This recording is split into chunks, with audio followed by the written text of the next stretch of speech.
Hello and welcome to your Living A Course in Miracles call. Today is Friday, February 4th, 2022, and we are blessed and honored to have special guest Gary Renard with us on tonight's Zoom. Gary, welcome. Hey, Jared. It's great to see you. It's been a while. It has been. I'm so excited to have you on tonight. Thank you for taking time out of your busy schedule to answer questions. I know so many people are on this Zoom that are excited, who are dedicated Course in Miracles students, who have questions for you, and really grateful that you're here. I'm excited to soak up all the knowledge as well. And before we get into the questions and have everybody start, I just want to say first of all that if you're watching this on YouTube, you can find our group under Facebook. Living A Course in Miracles Audio Book Club. And we listen to the works of Gary and Cindy Renard and also Ken Wapnick. And it is a phenomenal Facebook group. It's a private group. You can join it and get involved with our Zooms. We do them every Friday and Saturday, and all the info will be in there on the featured posts. And also, we are blessed to have Gary and Cindy Renard coming to San Antonio on Saturday, April 23rd. And so we're also going to be talking about that event on this Zoom, and you are all welcome to come. There will be a link in the description of this YouTube video and also in our private group where you can get information. We're going to show you guys the website and everything as well on this call, because we want to encourage you to come meet us in San Antonio. And there's also a virtual option. So those of you who cannot travel can still get a virtual ticket and be really in the environment of Course in Miracles for a solid 8-hour day, which is going to be very exciting. So that being said, I think I've taken care of all the housekeeping. And we're going to start with Gary having some opening thoughts, however you would like to start this, Gary. And then when you're complete, we'll go to the questions. That sounds great. Sounds very good. You know, this week, for some reason, I've really been into this Holy Encounter section of the Course, and it's in the text. And I'll give you an idea. I'm just going to read one paragraph from this, because, man, if people really did this, you know, they would be making all the progress that the Course wants you to make. It like incorporates everything. The idea of seeing with spiritual sight, the whole attitude of this. Just listen for 1 minute. It says, when you meet anyone, remember it is a holy encounter. As you see him, you will see yourself. Now, as you treat him, you will treat yourself. As you think of him, you will think of yourself. Never forget this, for in him you will find yourself or lose yourself. Whenever two sons of God meet, they are given another chance at salvation. Do not leave anyone without giving salvation to him and receiving it yourself. You know, that is just amazing. I think the trick to it is remembering. You know, at one point, the Course says, what is a miracle but this remembering? You got to remember to do it. And it becomes like an art that you do, because you go through your life in a normal, fashion. And, you're not being conspicuous, you're not being holier than thou or anything. This is all done at the level of the mind. And nobody would think that you were any different than anybody else, except the way that you're thinking about people, which is what spiritual sight really is.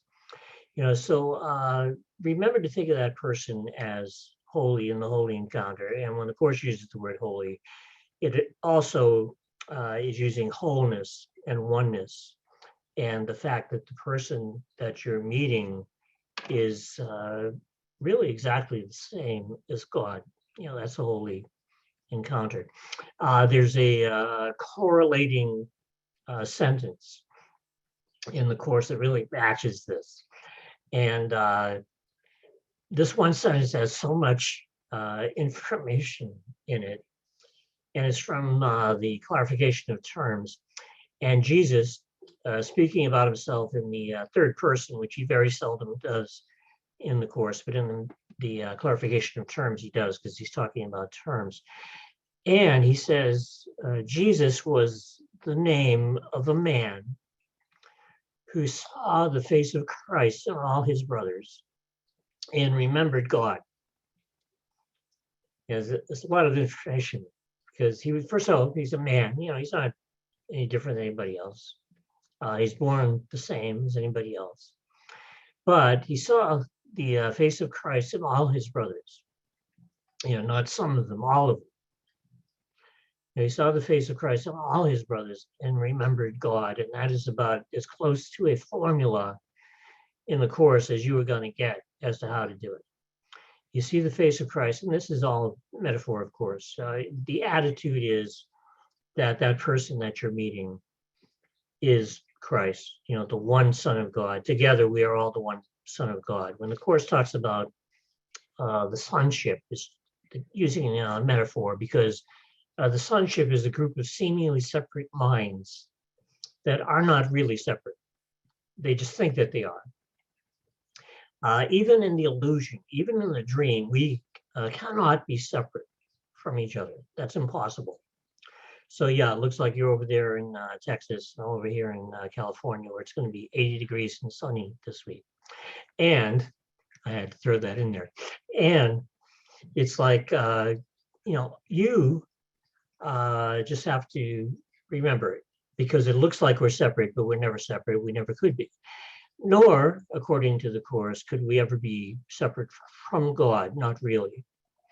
So there's a lot going on in the illusion that, according to the Course, is impossible, that we could never separate from God and we could never be separate from each other. So what we're doing when we do the Course is that we're remembering that, and we're remembering who that other person really is, instead of the appearance. Great masters like Jesus and Buddha were not taken in by appearances. And you see a lot of this in the Manual for Teachers. Jesus says things about a teacher of God. For example, it says, they see the dream figures come and go, but they are not deceived by what they see. So we're going to see all these people come in and out of our life. In the course of a lifetime, who knows how many tens of thousands of people you may see and actually meet and come into contact with over the course of a lifetime.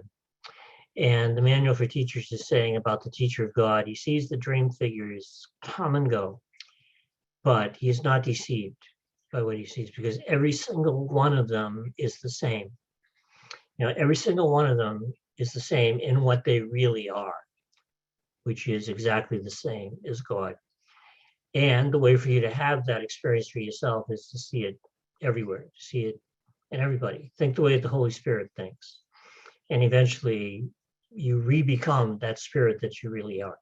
So I really wanted to emphasize this, this week, the Holy Encounter.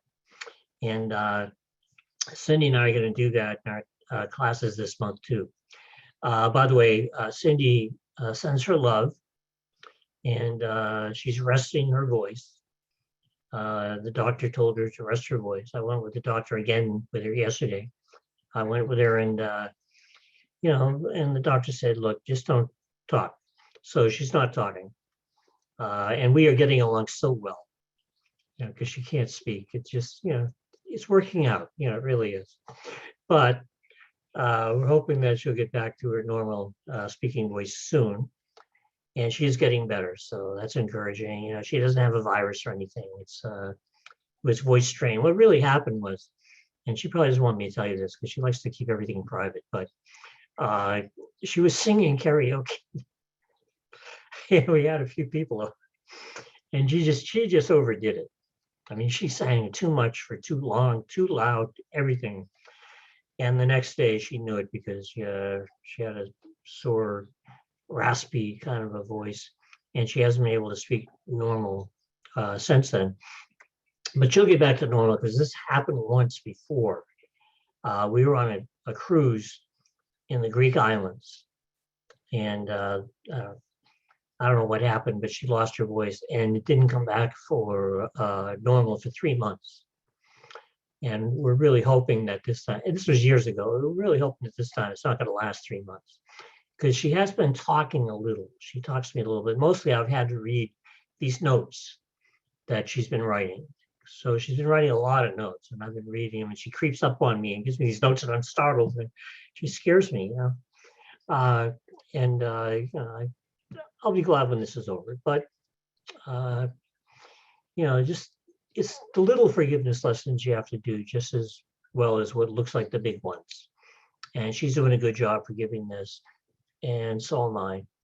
And we'll be back to normal eventually. I think that this is a transition year for all kinds of things.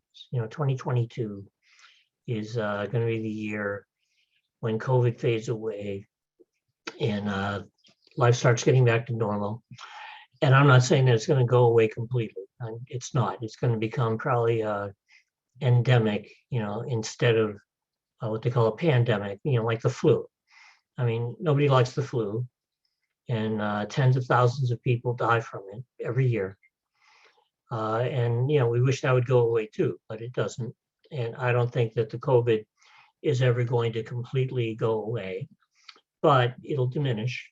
And, you know, people are going to go back to living normal lives. Right now is a big thing, you know, having the Super Bowl here in about 9 days. And everybody is up in arms because nobody wants to have to wear a mask, you know, to the Super Bowl. Now they expect to have to wear it to get in because they make you have it to get in. But every single person, when they get to their seats, they take their mask off. So it's really kind of hypocritical, you know. So everybody's like, you know, can we end this and have normal life for the Super Bowl? So we'll see if that happens.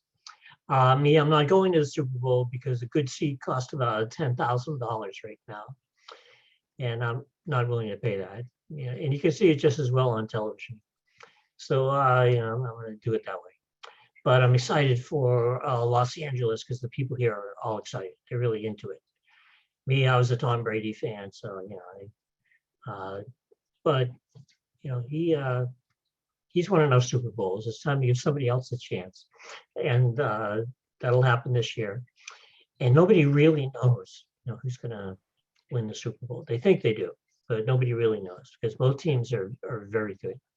So that should be fun. But I digress. We should get to our questions and answers, and I'm looking forward to that. So why don't we do that? Okay, fantastic. Thank you, Gary. Well, we send all of our love to Cindy, and you know, I'm sure her voice will heal as fast as possible, and we want to send all our good vibes towards her. So please let her know. And I know what it's like to go crazy at karaoke. I've also gone too far sometimes, and like the next day my voice is raspy, you know, etc. So all you karaoke singers, take care, take it easy. But yeah, I hope she feels better soon. And you know, you really answered my question. My question was going to be really about like when I look at my wife and I say, okay, you're a body, I'm a body, but we're exactly the same mind. We're exactly the same mind. Mhm. Like it's no different. Like there's no difference at all. Like I've been able to kind of see that lately. And so that's like the shared purpose, the oneness, seeing her as Christ, you know, everything you just said. So thank you for sharing that at the beginning. It was really nice. Yeah, and I have to remember that myself, you know, because if Jesus saw the face of Christ in all his brothers, then I have to remember to do it to all my brothers, and that includes, you know, the politicians that I don't like, and Yeah, especially absolutely. the people that you don't like, or the Yeah. people who are rude. Every now and then, somebody's bound to be rude to you or something, and you have to, you know, overlook the silliness of it and think of reality. You know, think of that person in terms of reality. And the more you get into the habit of remembering to do that, the more you'll do it, and eventually you'll be like Jesus, and you'll just automatically do it all the time. Yeah, that's beautiful. So thank you for answering my question in advance. My pleasure. And yes, so we're going to start. I do have a timer. So our question people, I will have a 1-minute timer for you to ask your question. And then Gary, a 2-minute response.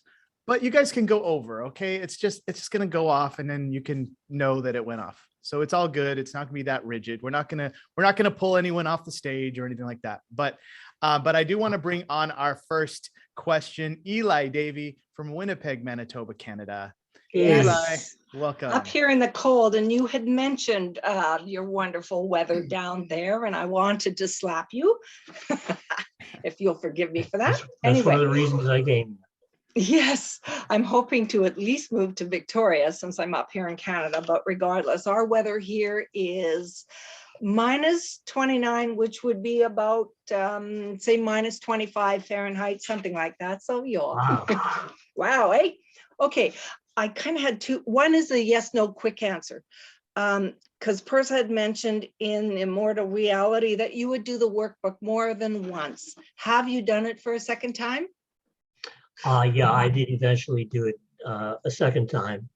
Okay, my And- real question is, sorry, I'm cutting you off only because of quick timing You're here. fine. You're fine. You're fine. Take your time. It's Thank okay. you, Jared. Take a deep breath. Okay. So I'm really pretty good at forgiving myself and forgiving others. I'm not perfect by any means. I forget quite often, but I have a harder time with forgiving situations. For example, our -25, -35 weather. You know, I can't fix that. I can't even say, I'm sorry, honey, it's cold outside. That doesn't help either. Like, how do you work forgiveness around stuff that is kind of out of your control, but it's still happening to you, or you feel like it is? Yeah. Well, I had that situation, in Maine, when I lived there. I lived in Maine for 17 years before I moved to Southern California, including the whole time that I was writing with the Disappearance of the Universe. And I hated it. I hated the cold. And I really enjoyed the summer and the fall, the colors in the fall and everything is beautiful. But I'll tell you, when January rolls around, Florida was starting to look pretty good to me. But it so happened that I met Cindy, so I ended up here in Southern California. The spring in Maine is just mostly mud, because all the snow melts. And so that lasts for a while. But forgiving a situation may be the most difficult thing, because with a person, it's more specific. And so you know what you're forgiving, hopefully. With a situation, you're really forgiving the separation from God, but it doesn't look that way. Just like Jared mentioned earlier, it's not the form, it's the content. And the content of what you're forgiving is always connected to separation in some way. And I think with the cold weather, at least with me, what I really needed to forgive was the whole idea that I had separated myself from paradise. Because heaven, as you know, is perfect. And there's no place on earth that is perfect, even Hawaii, which is fantastic, my favorite place. Yes. But Yes. I have no illusions about it being perfect, because it's not. But I think it was a more generalized concept of having to forgive the fact that I believed that I threw it all away, that I blew paradise, that I ruined my relationship with God, that I lost everything, and I was banished to the wilderness of Maine, where it was cold and dangerous to drive or to walk for that matter. And it really was not fun, and I didn't like it. I'm not a cold weather person, never was. So you may ask, why were you born in New England? And I think the reason was it was a challenge. And the challenge was first to forgive it, which I did. And I noticed I never left until I finally forgave it. Okay. Before that, it was resistance. But when I really finally forgave it, then I left. I was able to leave. I don't think I was able to leave until I actually forgave it. So the situation that you're in is somehow connected to the idea that you believe that you've separated yourself from this perfect place and are living in some place that is so cold. And as you know, I've been to Winnipeg, and Yes. it's a great place. And but you would In the love, summer. yeah. Well, I'm smart, and when it comes to weather, I'm smart. I'm not saying I'm smart about everything, but weather, yes. And I've been to Victoria in Vancouver. That is great. I mean, it's just a wonderful place. And I think that, you would really be happy there. So, maybe that's what you're supposed to do. When you start talking about places like that, it may be because in your unconscious mind, you know that you're going to go there, that you're going to be there, because your unconscious mind already knows what's going to happen. Your unconscious mind already knows the future and is there with you. And sometimes it comes to the surface, and sometimes it doesn't come to the surface until it almost happens. But I wouldn't be surprised if you ended up there. Thank you. Thank you so very much, Gary. You've really helped answer my question. Great. Thank you, Eli. Hey guys, let's try without the timer. Let's just roll with it, man. Sorry, Eli. I know I had you thinking there's a timer. Let's just roll with it. Let's see how it goes. No timer either way. All right, Joyce, where are you calling in from?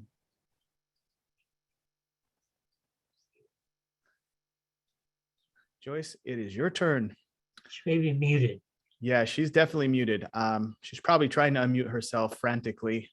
Can you hear me now? Oh, yes, there we are. Oh, great. Oh, I Okay. just said a lot of things. Great. Where are you calling in from? I'm calling from Taipei, Taiwan. Hi, everyone. Wow, Oh. welcome. Great.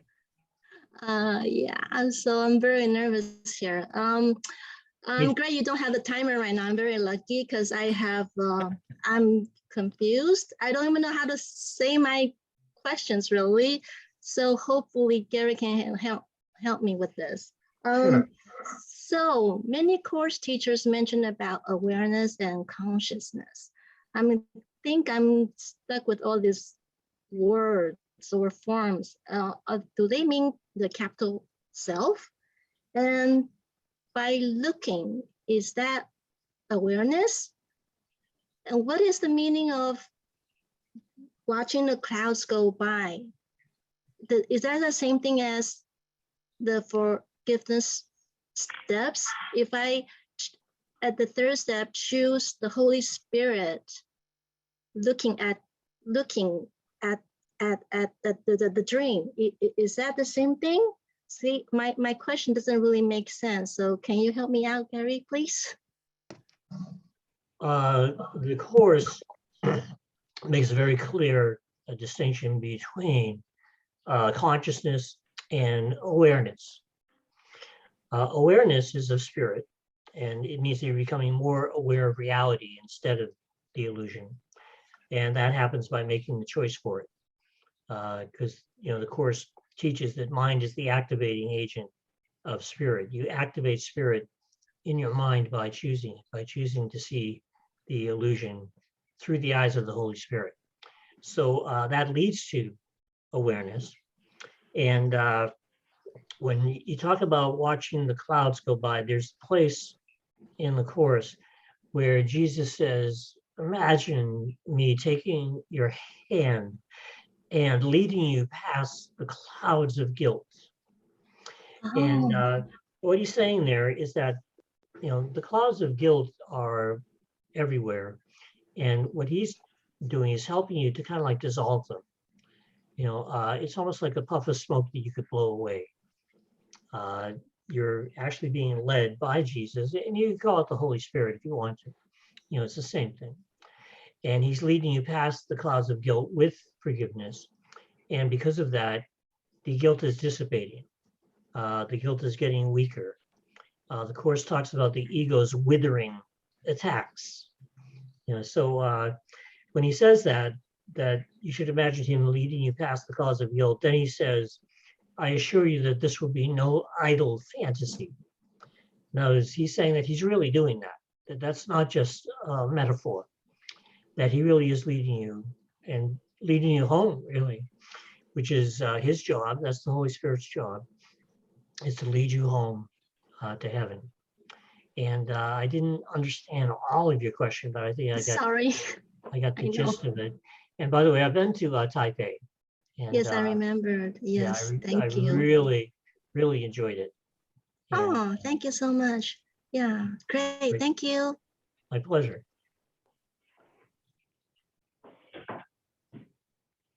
Okay, let's go. Thank you, Joyce. Let's go to Jair Mercado. Jair Mercado, where are you calling in from? Hey, Jared. Hey, Hey, Hey, I'm calling from Mexico. awesome. Right. Welcome. Hey, Gary, how are you? I'm doing really great. You know, I think I go to Mexico more than just about any other place. It's great. Yeah, that's great that you come to this beautiful country, very sunny. It is. And well, I want to ask you something because it has been going through my mind recently, and it's about denial, because I've been studying a lot of the Ken Wapnick's books, and he talks also a lot about those things, but I think will be very helpful for me. Anything you could say about it, because I've been catching myself denying sometimes things that sometimes I don't know if I recognize that I'm forgiving or just denying things, because it's very subtle sometimes. And you know, the ego is very, it will trick you in any single way to just don't forgive things. So I don't know if it will help me to go deeply more into the theme of denial and just really know when you are really forgiving or not. Yeah, I think that one of the reasons it's hard to tell if you're in denial is because there is a proper use of denial. The Course says about forgiveness that it denies the ability of anything not of God to affect you. So what you're saying is, okay, that if it's not real, if it's the illusion, then it can't hurt me and it can't affect me. And that would be the proper use of denial. And there's nothing wrong with that. I think that some Course students who engage in that kind of denial think that they're doing something wrong because they don't recognize that there is a form of denial that is perfectly in line with the Course.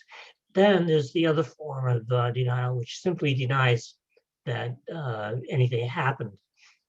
And that's not doing the Course, because what you want to do if something appears to happen, you want to at least recognize what it is that you're forgiving. You know, you don't dwell on it. You know, the Course doesn't want you to make a big deal out of what you're forgiving. But yes, you have to notice it, which means that you come out of denial, you notice what it is that you're forgiving, and then you forgive it. Not because it really happened, but because it didn't. And so, you know, there's a wrong part of denial that prevents you from forgiving things. And then there's the proper use of denial, which does deny the ego.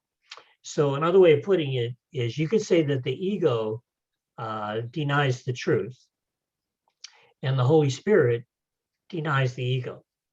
You know, the Holy Spirit denies the ego's denial of the truth.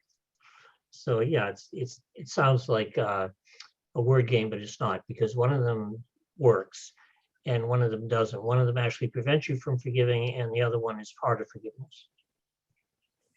Yeah, definitely. It has been going through my mind many times recently, because, well, I'm just having trouble because, well, I was normally traveling back to Belgium, and I just had 2 days before traveling, my COVID test was positive, so I was not being able to travel to Belgium, and it was not really a problem, 100%, because you know I really enjoy from the weather of Mexico more than what is going on in Belgium right now. But sometimes I just try to identify what is going on with these things in my mind, if I'm really forgiving, because it's also difficult for me, the experience. So yeah, thank you very much for your help today. It's my pleasure. And I know how you feel, because I haven't been to Europe in 3 years. And I love going to Holland. I've been to Belgium and all the countries in Western Europe. But I'm going to give it a shot in April. I'm going to Spain, and we're going to do a workshop in Barcelona. And hopefully I'll be able to jump through hoops and get in there, and everything will work out fine. I'm sure it'll be an adventure. Yeah. Well, by the way, we meet some years ago in Formentera in 2018. So I want to thank you again to allow me to read some of my stories in your workshop. So it was very nice from you. I enjoyed it, and it's actually the people that ran the workshop in Formentera, they're the ones who are running the workshop in Barcelona. Yeah, They yeah, yeah. decided to try to do it in Barcelona. So I'm Yeah. excited about that. That's great. Okay, thank you very much. Sure. Thank you, Jair. Let's go to Puyan Savoli. Where are you calling in from? Hi, Jared. Hi, Gary. I'm Hey. calling in from the Netherlands. All right. This is the second call I'm with Gary, and I'm really happy you're here, Gary. We love you very much. I wish that also Cindy gets well with her, get her voice back. Yeah, I'm a really big fan. I already, last time I think I mentioned I read your books 2 times, all 4 books, and now I have read them 3 times in total. I have to do another cycle again. They have really inspired my life and really done very amazing things in my life. Thanks again for that. Now I have 3 questions, but I'm really glad the time limit has been lifted. So I would just ask the first one and then go to this. After your answer, I will go to the second one. Sure. So the first question would be probably the hottest questions for, I think, a lot of your readers about your new book. You probably were expecting this question anyway. You cannot get away from it. So I'd like to know what is the status of it, because last time I think you mentioned Arten and Persa did the first visit. That was some time ago. So is there something you can share about it, perhaps? Not too much. No, it's a really new book because it's still being written, so it's really new. And I'm going over this book that I'm writing with Cindy, and that's going to come out pretty soon. I think it'll be a year and a half before my 5th book with Art in Person, because what they do is they take time in between visits, and they've always done that. Yeah, that's one of the reasons that I'm slow writing books, because they might take 2 or 3 months sometimes in between visits, because what they want is for me to take what they've said to me and really integrate it into my life. And they want me to be practicing it and to really learn it and to really do it.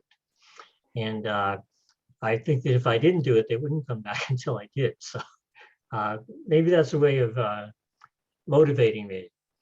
Because, you know, it's like, hey, Gary, you better do this because we're not coming back until you do. Yeah. So it's worked out pretty well. You know, I need motivation. I mean, I'm not always excited about doing this. You know, I'm normal. And, you know, sometimes I just feel like, you know, not doing the course. Like I'll say to Jesus, you know, I'm taking the day off. You know, I'm not going to forgive anybody today. And, of course, I miss it if I don't do it. And that's a good thing, because if you do something and get into the habit of it so much, which is what the course wants you to do, then you would miss it if you don't do it. And I miss it if I don't do it. So then you really know it's become a part of you. So as far as the 5th book goes, I can't tell you very much about it. I can tell you that it's about going all the way home. It's about finishing the job. It's about becoming enlightened, what that looks like, what it feels like, what you go through. Remember, the course says that enlightenment is a recognition. You know, it's not a change at all. So you're not going to look any different.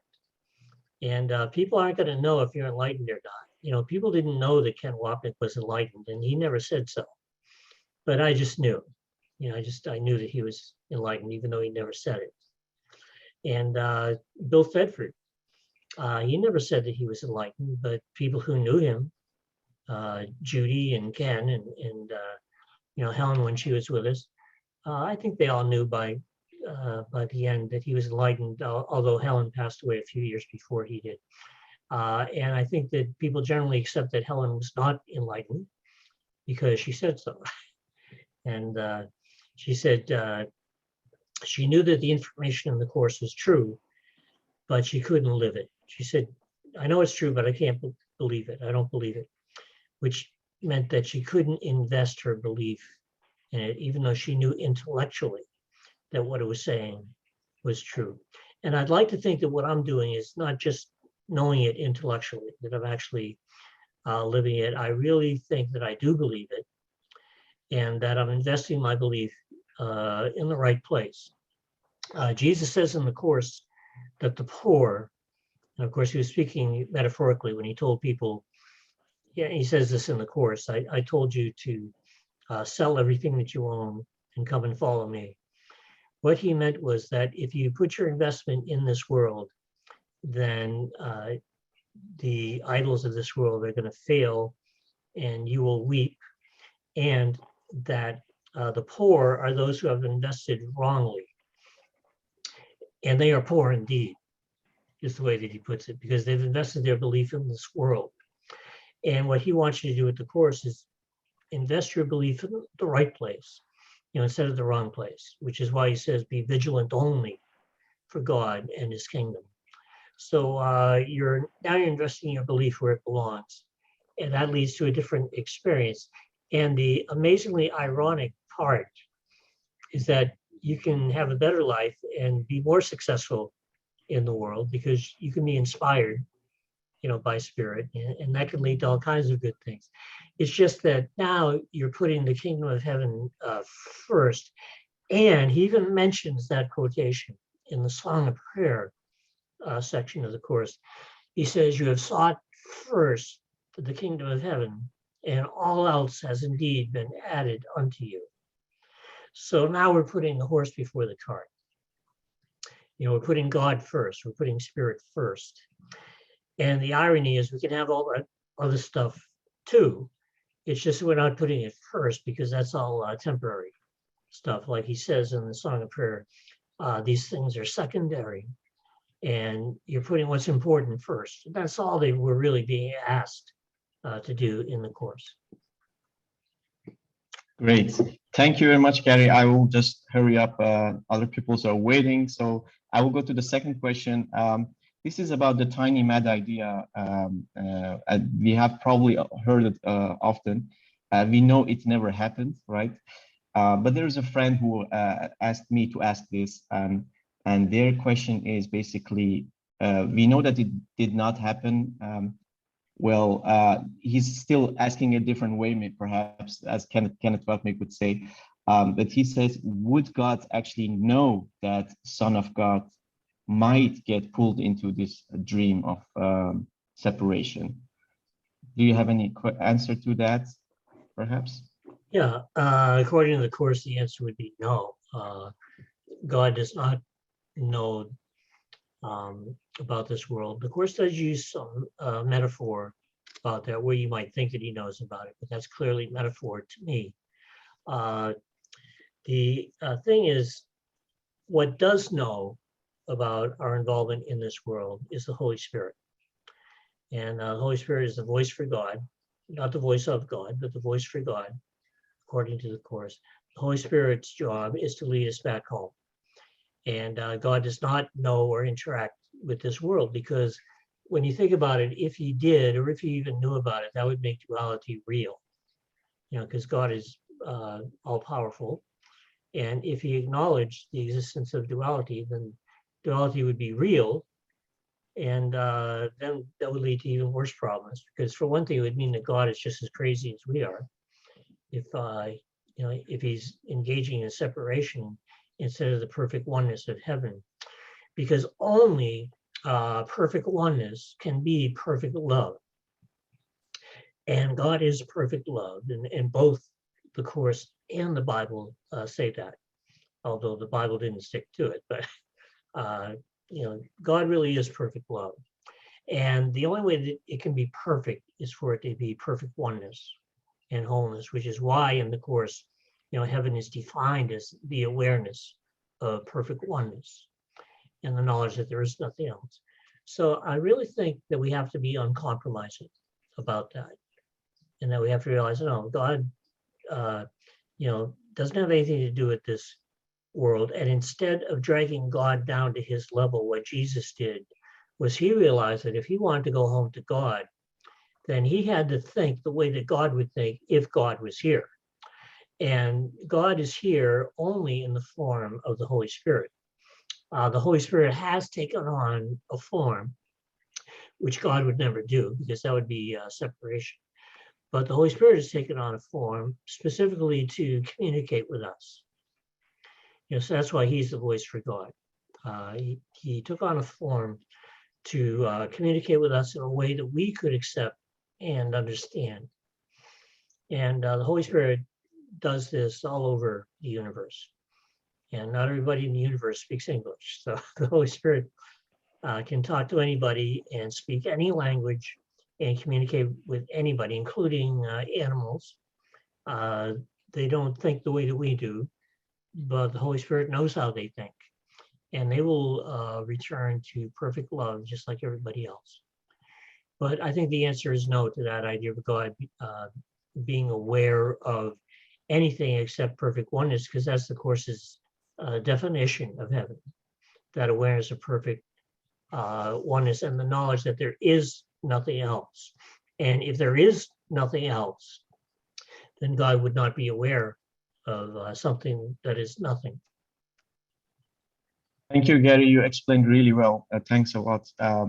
One final question. I don't want to keep people waiting, but this is really the last one. So you might not know the answer about this one because it's not really closely related to the course, but it is somehow interesting for me. There has been a book in around 1900. It was called "The Life and the Teaching of the Masters of the Far East." Many people know it. It's from the Beard T. Spalding. It's about the research of 11 persons, which was dated back from 1894, which is 70 years before the course dictation began.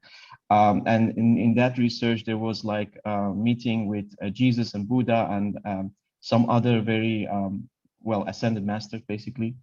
I was curious if Arten and Purcell have ever mentioned about these people. And if not, is this something maybe you could ask them during one of their visits? Actually, I read the first book of the Masters of the Far East collection before I started doing the course. That's probably about around 1990 or so. I started doing the course right at the beginning of '93. And most of the spirituality in the world is dualistic. And that book is very dualistic. And, there's nothing wrong with that. But, even though it's not a Course in Miracles, it could be a stepping stone, for some people. And we all need things. We all had to do some things in order to get here. In order to be doing a Course in Miracles, we probably had to do at least a dozen other things first, in order to learn. Like I say I was on a spiritual path for about 15 years before I was ever really ready to talk about A Course in Miracles with Arten in person. So that's why they didn't appear to me until then, because I wasn't ready. But once I was ready to learn the truth, I really started to believe it, and to believe that that's the only way that God could be perfect, would to be perfect love and to be perfect oneness. And I always wondered, how could God permit all these terrible things to happen to good people like my parents? I watched them suffer and die. And I was really angry at God. And I always wondered, how could God do this to us and to people? And it actually came as a tremendous relief to me to realize that God didn't do it, that God was innocent, that God didn't have anything to do with it, and that it was us that did it, and that we needed to take responsibility for it, not in a bad way, because, at first people may think, oh, look at this terrible world and all the violence and all the terrible things. And I made that, and that wasn't very cool.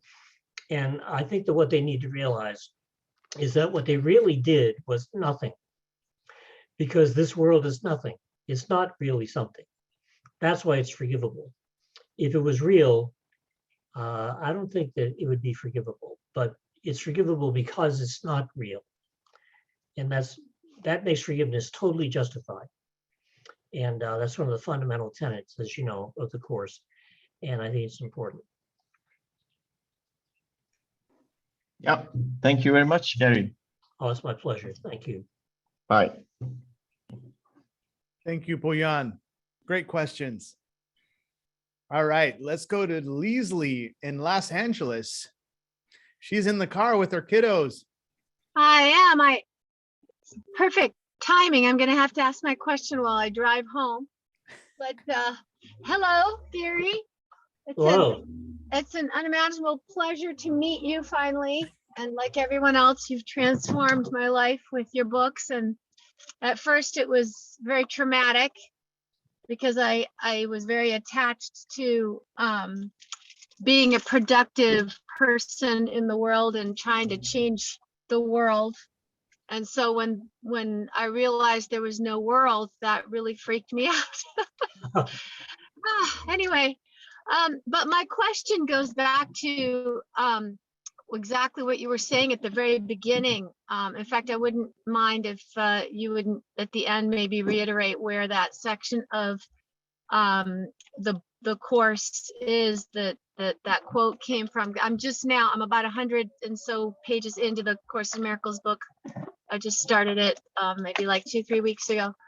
But so my question is, when I'm in a situation that's very stressful and I feel like all my energy is going to managing my reactions, so that I don't explode or act inappropriately.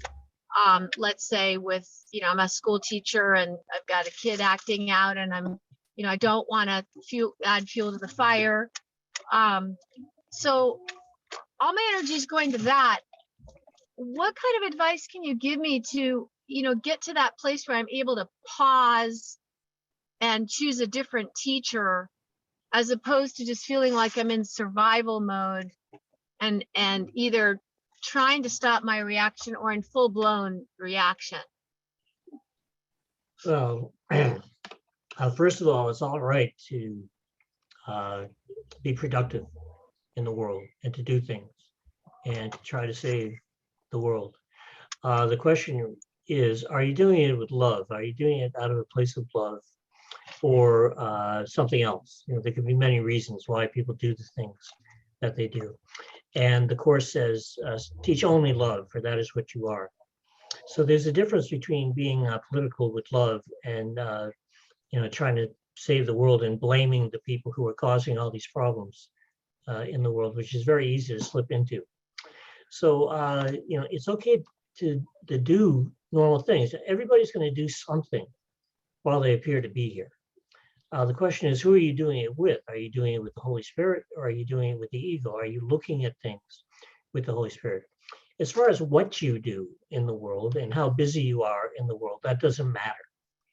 And I hesitate to say that, especially to newer students, because they think what they do in the world is very important. But it's not, because it's not true. It's not real. But what's important is if you're doing it with love, if you're doing it with the Holy Spirit. My teachers, Art and Persa, said something very interesting. They said that intelligence without love is nothing. People really pride themselves on their intellect and on their knowledge and how good they are doing things in the world. Well, that doesn't matter. What matters is, are you doing it with love? Because St. Paul was right 2,000 years ago when he said, without love, I'm nothing. Without love, I'm like a clanging gong making noises, but it doesn't really mean anything without love. And what the Course does is slowly but surely, it undoes the ego. And the more you do that, the more love takes over your mind. And by love, I'm talking about the Holy Spirit. And the Holy Spirit and love comes to dominate your mind. So no matter what you do in the world, you end up doing it with love. And that's one of the goals of the Course, to make you realize what you are. And what you are is the love of God, and you can use that in this world in a good way. Okay. So how about some advice, like any kind of a device, maybe some sort of something that I can keep in mind when I'm starting to lose it and getting hijacked? Because I can go back, obviously, afterwards and forgive the person, the situation, but how can I put the pause button on? Like, what was your process, or was it just a matter of persistence and, doing it over and over and over again until you finally kind of broke through? Well, you just said it. It is persistence. It is doing it over and over again. You have to practice every day. And what happens is you'll get to the point where you'll notice when you're starting to feel sucked in, when the ego is sucking you into it. And you'll know that because you won't feel peaceful. You're going to feel maybe a little anxious, a little worried, maybe even angry, which can happen to anybody. And when you notice that, that's your cue. Just like in a play, that's when it's time to say your lines, in your mind. And what you're saying is, wait a minute, that's the ego. You have to learn to recognize when the ego is starting to dominate your mind, and you will know it by the way that you feel. If you're not peaceful, that's the ego. And when you notice that, and that's part of the art of this, of forgiveness, when you notice that the ego is rearing its ugly head, that's when you stop. You have to stop thinking with the ego. And it goes with your feelings too. You have to stop feeling with the ego and switch to the right teacher. The right teacher, of course, is the Holy Spirit. And when you switch to the right teacher, that's where the Holy Spirit is going to bring in forgiveness and love and that kind of thing. And eventually spiritual sight, which is the third step in forgiveness. But it takes practice. And it takes a lot of practice. That's why the workbook of the course is so important, because it gets you used to thinking with the Holy Spirit instead of the ego. And that's the only way that you're ever going to do it, is to practice every day. But you have the right idea. It is persistence. It is doing it every day over and over again. Yeah, I keep thinking that, if I could just take a deep breath, count to 10, I've never been very good at doing any of that stuff, even though I teach it, It's like if I could just have a pause button, and then I could, say to myself, okay, I'm going to choose again. I'm going to see this person through a different lens, So, okay, but there's no method really. It's just a matter of like, you keep trying and keep trying. Really, you're not very good at it at all in the beginning, and then eventually your peace of mind becomes more important, and you're able to choose in the moment. I mean, are you actually what I described to you is a method, and you get so used to doing it that you're kind of like watching when you start to be influenced by the ego, when you start to act out with the ego, when you start feeling things with the ego. And that is a technique, because as soon as you notice it, that's when it's time to choose the right teacher, to step away from the ego in your mind, choose the right teacher. The more you learn the course, the more you're going to be aware of the thought system of the Holy Spirit and choose it. And you'll be thinking like the Holy Spirit. And eventually you're going to think so much like the Holy Spirit that you're going to realize that you are the Holy Spirit, that the Spirit is what you really are, instead of this person that you thought you were. Okay, Gary, thank you so much. Appreciate it. Appreciate you. Oh, it's my pleasure. I like to talk about these things because it always makes it more real for me every time. So that's good. Thank you, Leslie. All right, let's go to Natalie. Where are you calling in from? Hi, I'm calling from Minsk, Belarus. Wow, welcome. Glad you're here. Yeah, me too. Yeah, Belarus. Cool.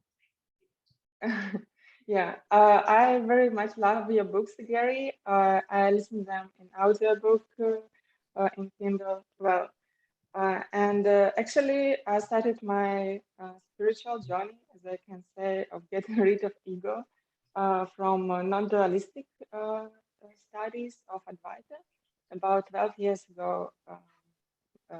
And what led me to the course, I think, again, was some experience that has happened to me about 2 years ago, when one morning I woke up, but not in this world, but in some kind of God's world in heaven, where I started to experience this light and love, and you know, I understood that we have never left heaven really, and we always have been here, and all of our experience before in the world was just a dream. But then at one moment, I just had a thought and there's a feeling of fear, and it was like some shocking ideas that I have done something so wrong, and I couldn't even to look at this at these things that I have done, because it was so fearful, and yeah. And after that, I again started to experience some kind of illusory images, and I wake up again in this world. But I understood that it's not like a real world, because this world is just some kind of, it doesn't have so much reality in this. I can feel my reality only in this body. And then I had this reality that was spread all over, you know, everywhere. I can't explain fully, but yeah, sorry. Anyway, when I woke up here, I understood that I really didn't wake up in this world. I am dreaming as if I'm waking up in this world, and I wanted again to go back where I was in heaven and in God's hand. You know, it was like this. But I was stuck in this body, because I again started experience this body, and it was also so painful. I even never experienced my body also so painful before, because I started to feel the pain in the bones, you know, although you know it was very, very bad, and it lasted almost 2 months, you know, this pain. And I think this was like a trick of ego to stuck you again in this world experience. I think so. I'm not sure. But anyway, I have now experience of this world and this body, and I need to manage somehow to live again here. Yeah. And what my question is, I think, is how to hear Holy Spirit's voice more fully, because I don't think that I can hear it well. I Yeah. see. Well, first of all, I think that you're the first person I've ever talked to from Belarus. So Yeah. that's nice. And I'm glad somebody's reading my book in Belarus. I didn't know that anybody was reading it there. So Yeah, that's great. I tried to buy a paper copy recently, but it looks like it was all sold in Belarus and in Russia. All your copies of Disappearance of the Universe are sold out. Yeah, I had heard that my book was being translated into Russian, but I haven't seen it. I haven't heard much about it, so I don't know, but we'll see. I'd go anywhere if they invited me, if my book was there. So you never know. But yeah, it's when it comes to you know, hearing the Holy Spirit's voice. Remember that the Holy Spirit is in your mind, you know, right there in your mind, and actually everything is in your mind, like the experience of heaven. The reason that you have the experience of heaven is because you have the memory of heaven. There's a part of your mind that remembers heaven. There's a line in the Course that says, "This world you appear to live in is not home to you." And somewhere in your mind, you know that this is true. You know, so somewhere buried there in your mind is your memory of heaven, your memory of God, your memory of reality. And the day is going to come when this memory will come to the surface and dawn upon your mind. And it's going to be a wonderful experience when you have the full experience of it. And you already had a partial experience of it because you remember it. And that's why you start to have those kinds of experiences. And then there's this world, which is just kind of like, nothing compared to the beauty and the fantastic experience of being with God in heaven. It's like night and day. It's just Yeah. two things. Now, not only is the experience of heaven there in your mind, but that experience of pain in your bones that you feel, that's in your mind also. Because the pain is not really in the body. It just looks that way. That's a trick of the ego. The pain is actually there in your mind. That's where you're feeling it. And it looks like it's in your body because the pain has been projected onto your body. And your body is really just a part of the same projection as everything else that you see. And so that's in your mind too. Now, what the Course enables us to do is learn how to choose to see everything, including that pain, with the Holy Spirit. And the Holy Spirit will say, well, because that pain is really in your mind, that means that you can change your mind about it and that you can be free of it by realizing that it's in your mind, and you can choose to kind of like say, I thought that I was guilty, and that was the reason why I was having that pain, because I thought that I was guilty for separating from God and separating from heaven. But the truth is, there's no reason for me to feel guilty, because the truth is, I never really separated from God. I just thought I did. And that was just a mistaken idea. And the truth is that I'm still there. I'm still at home in heaven. I never left. And that's why I'm innocent. And that's why everybody else is innocent. And it's in remembering that and seeing people that way as ones who never left heaven. That is how you really start to understand it for yourself, is by realizing that everyone is actually a perfect creation of God. And by seeing it everywhere, that's how you come to experience it in yourself, which is why I started off today with that, quotation about whenever you meet anyone, remember, it's a holy encounter, because it's by thinking of everybody that way that you actually start to experience it for yourself. Okay. Well, it's not so easy sometimes when you come to some forgiveness opportunities. Yeah, but I'll try. Yeah, well, I used to hate forgiveness opportunities. I remember the first time I read in the Course, Jesus is saying right at the end of the text, he's saying, let us be glad that we can walk the world and find so many opportunities where the gift of God can once again be recognized as ours. He's talking about these forgiveness opportunities. And I saw that and I said to myself, I don't want that. I don't want forgiveness opportunities.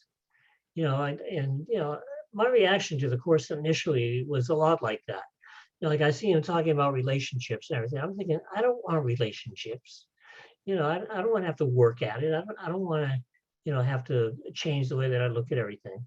So I definitely had my resistance in the early days, but I stuck with it. I do have that quality of perseverance, which is probably the most important quality that you can have, no matter where you are. It doesn't matter if you're in Belarus or California, wherever you are, you've got to have that quality of, I'm going to stick with this. And the only reason that you stick with it is because you really want it, that you really want the peace of God, that you really want to go home.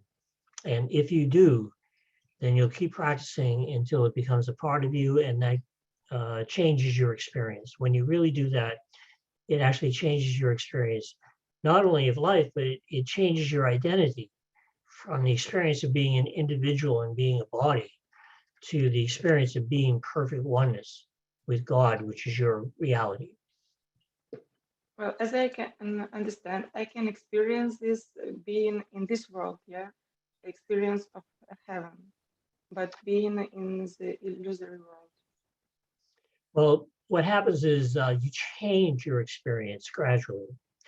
Over time, you kind of like stop having the experience of being of this world, to stop having that experience of pain in your bones and things like that. And you gradually become spirit. And when that happens, you feel less like you're in this world and less pain and more happiness, and your body becomes more like the figure in a dream that it really was and always was, because that's all it is. It's not real. And then you start to experience what the Course calls the happy dream. You know, instead of this being the real world, there's another world that is real, and that's heaven. Thank you. Thank you, Natalie. I looked up Belarus on Google, Yeah. right where you are, right by It's very Russia. far from you. Yeah, it's pretty Yeah. cool. Glad you're here. Yeah, me too. All right. What time is it for you? It's 4 a.m. 4 I took a nap a.m. before the meeting. Awesome. Well, I applaud you for being on and giving it your all. Yes. Glad you're here.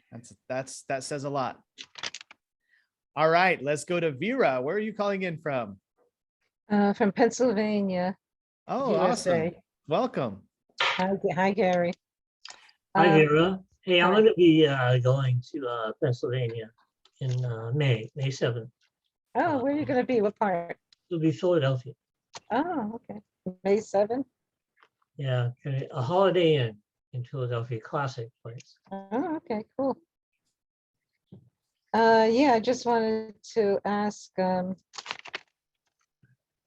we seem to be individuals in the dream.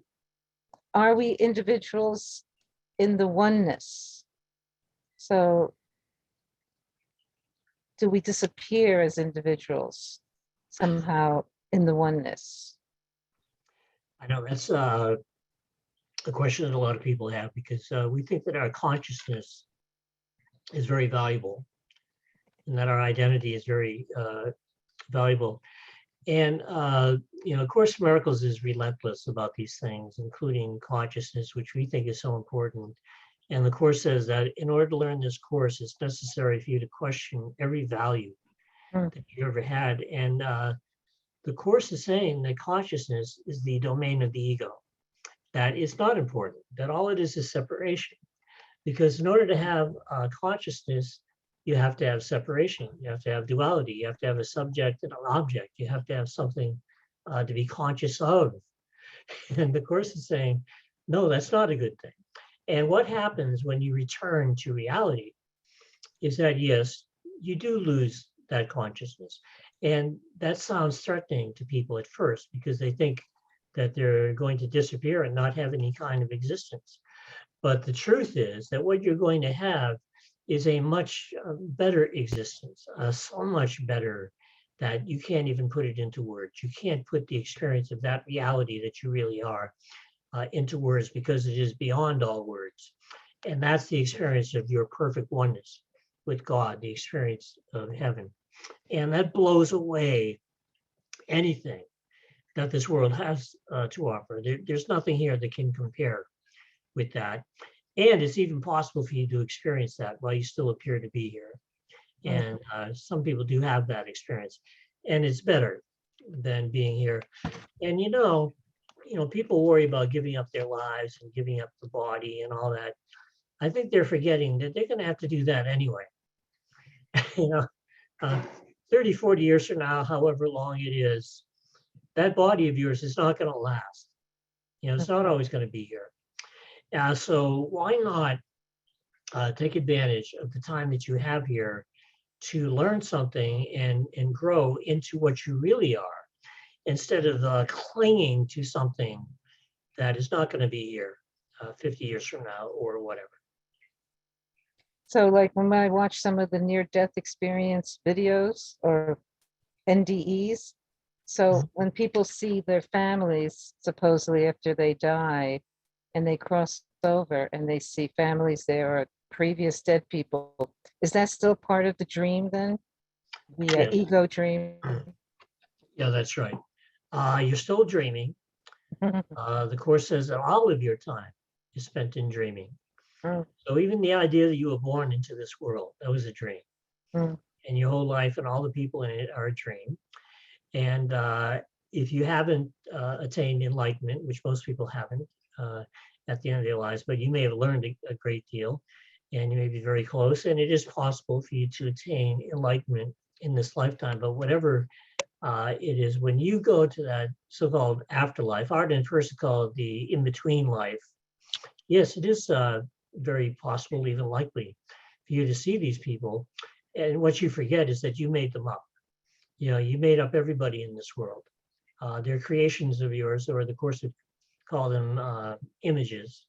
That's how the Course describes the people that you're seeing. They're images that you have made. Mm. And yes, you may see them in that in-between period. And then you'll probably come back here again. But once you attain enlightenment and you lay the body aside for the final time, as the Course puts it, then you awaken in God. And you don't come back here again. And you don't have that in-between time, between lifetimes, because your time in illusions is over and you awaken to reality, which is so much better. And that's what the Course is giving us a taste of, giving us an idea of, until it becomes our permanent reality. Mm. Thank you, Gary. That was good. Oh, it's my pleasure. I'm looking forward to it myself. Yeah. Thank you, Vera. Great question. Thank you. Well, time flies when you're having fun. Can y'all believe it's already been over an hour? Thank you all for asking your questions. Gary, thank you for your wonderful answers. Before we end and kind of have Gary's final comments, I want to show you about our event that's coming up in San Antonio. And we would love to have you come meet us, come hang with us in San Antonio on Saturday, April 23rd. But you can also do a virtual ticket and be with us on Zoom. So you can still be part of this no matter what part of the world that you're in. And I have my screen here ready to share. You can find it by going to Eventbrite. Here's Eventbrite. And if you just go in the search where it says search events, if you type in Renard, just type in Gary's last name, you hit search, there it is, an intimate conversation with Gary and Cindy Renard. And you can get all of the info. I'm going to actually take you to the page right now.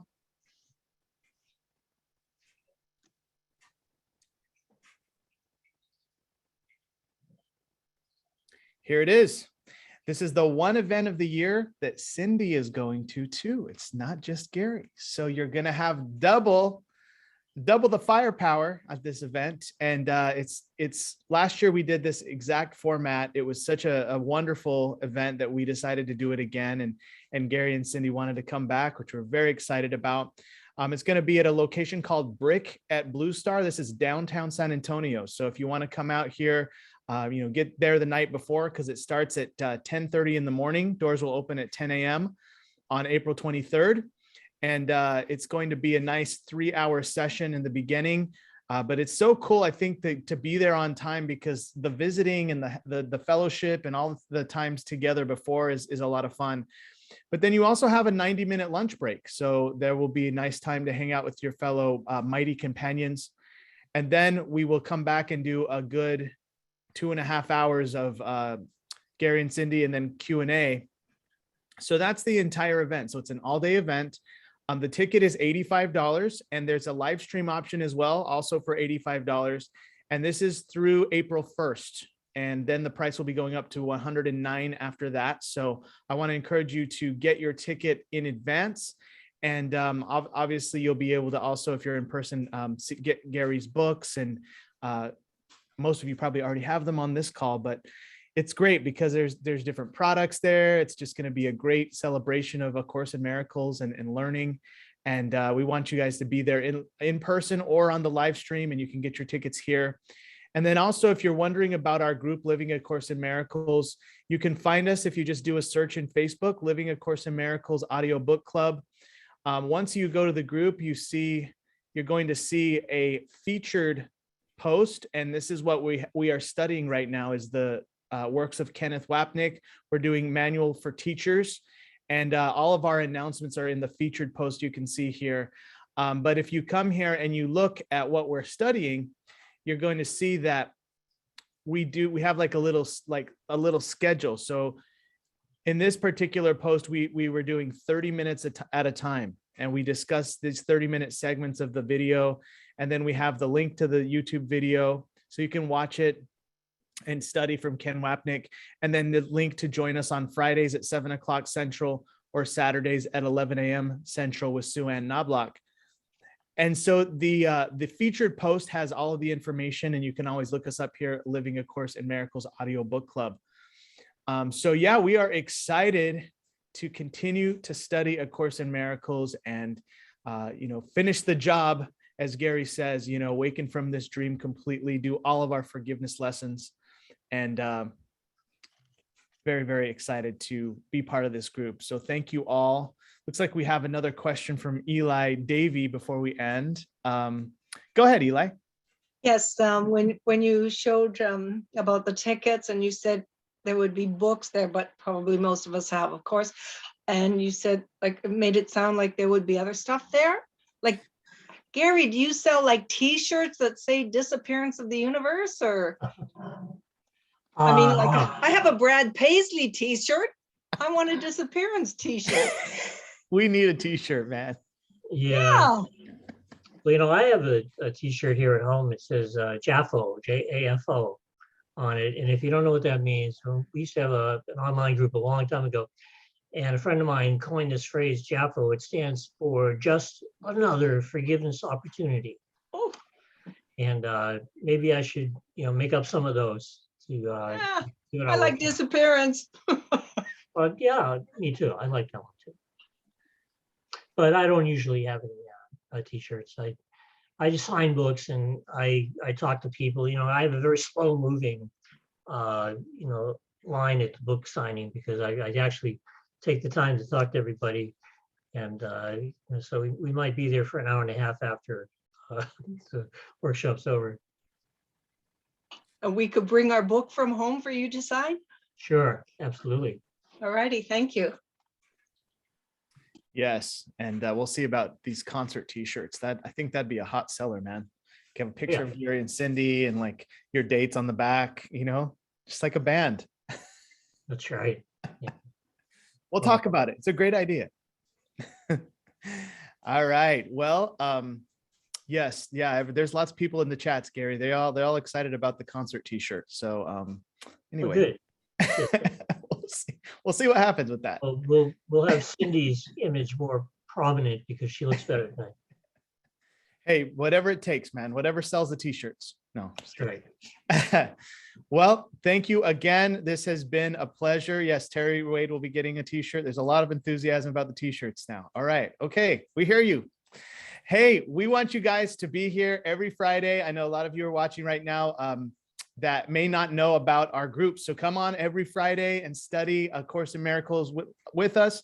And also Saturday, Sue Ann Knobloch runs a wonderful call that's at 11 a.m. Central, and it's the same content. So we always we're matching content. It's always the same Ken Wapnick little 30-minute segments, and everything's in the featured posts. So you guys are welcome to join either call. There's also an event tomorrow with Sue Ann Knobloch with a special guest as well. So make sure you check the group for all of that. And I think that's it for tonight. Gary, what is your final advice, or what is the last thing you'd like to say to close out the call? I'd like to stick with that idea about as you see him, you'll see yourself, because it says that right near the end of the text in that section, choose once again. And then you see him, of course, these ideas are introduced and you see them all through the course, but in the Holy Encounter, he says the same thing. As you see him, you'll see yourself. As you think of him, you'll think of yourself. So that is so important, and it's such a fundamental part of the course. I really like people this week to try to remember that and stick with that whenever they meet anybody. Now, that also applies when you think of anybody in your mind. You may have a memory, or you may think of somebody who did something, or somebody's engaging in some kind of activity you don't like. Who knows? Whatever it is, whatever comes up in your mind, you are also meeting that person right then in your mind. You don't have to be meeting them physically. So whenever something comes up, or in the physicality of the dream, which isn't really physical, but it looks that way, whenever you meet anybody, try to remember that as you see him and as you think of him, of course it's him or her, but the Course uses a language to be consistent with the King James Version of the Bible. And it's like, always remember that. Remember in that section, it says, never forget this. So it must be pretty important if it says, never forget this. And that's what I'd like people to remember this week. Woo! Great job, Gary. Thank you so much. Great message. This is our little way of applauding. Yeah, it's my Guys, pleasure. you guys know. What is the Zoom ID for the thing tomorrow? The Zoom ID for tomorrow? Let me show you, Linda and everybody. There's a great guest for tomorrow. It's all in the Facebook group. Can you guys see my screen? Okay, Lou. Okay, I'll try and join that soon. It's here in Living A Course in Miracles. If I can't find it fast enough, Linda, I'll just go to the Living A Course in Miracles group and scroll down. I'm having problems right now getting the Facebook to work. I'll do that. I'm But sorry. it is all there. And Gary, thank you again. We love you. My pleasure. Really looking forward to coming back to San Antonio. It's gonna be Heck great. yeah, can't wait to have you. And thank you for the advice. Let's go ahead and unmute the lines and everyone say good night and God bless. Good night. Good night, everybody. Everyone. Gary. Night, everybody. guys. Thank you, Go ahead, Gary. Gary. Cindy, Gary. Guys. Most the most, Gary. Yeah. Love you guys. Love you. Aloha, Gary. Night. Thank you. Gary. night. Thank God you, bless. everybody. Thanks. Love you. Love you. You too. Bye-bye. Bye. Bye. Bye.